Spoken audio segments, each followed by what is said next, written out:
Harry knew his behavior was wrong. His father repeated on many occasions that the young man had the devil himself in his body. His mother refused to believe him. For her, Harry was mischievous like other boys his age. The father got tired of the situation and left home, and Harry was left alone with his mother. She told him every day not to play in such a rough way, and that he couldn't hurt the other boys. But he couldn't help it. He was attracted to the forbidden, and he loved the adrenaline that caused him to do evil acts. After a while, her mother couldn't take it anymore. She was sorry that she had defended her son and separated from her husband. The situation was untenable, but she didn't know how to fix it, how to make his behavior improve. The recent events had been too serious. She could no longer justify them as a prank. The police couldn't know either. What could they do to her little child if they found out? She had to hide him until his behavior improved. No one could know that the young man was there. Not at school, not his family.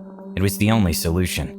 Locking him up wasn't going to be an easy task. Her son was no longer that sweet 5-year-old angel who she could punish without leaving. She had a 16-year-old teenager with much more strength than her, and who could hurt her if he knew her intentions.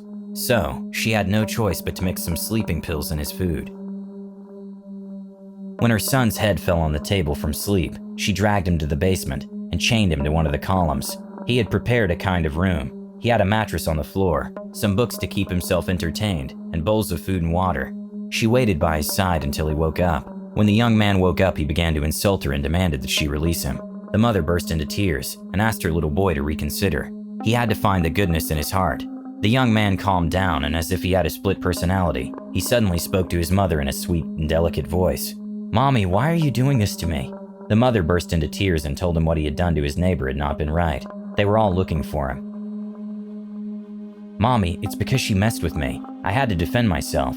The mother approached him and while stroking his hair said, "I know, honey, but ripping his heart out with your hand was wrong. You have to learn to talk about things. You can't use violence for everything." After a few seconds of silence, she told him that she would have to admit him to a psychiatric center. The young man changed his expression. He didn't like the idea. He got up, walked as far as his chains would allow, and was able to reach the light switch, turning it off.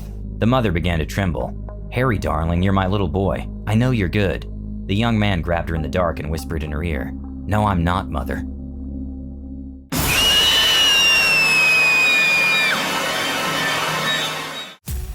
If you enjoyed this video, don't forget to like it. And if you want to see more horror videos, subscribe to our channel.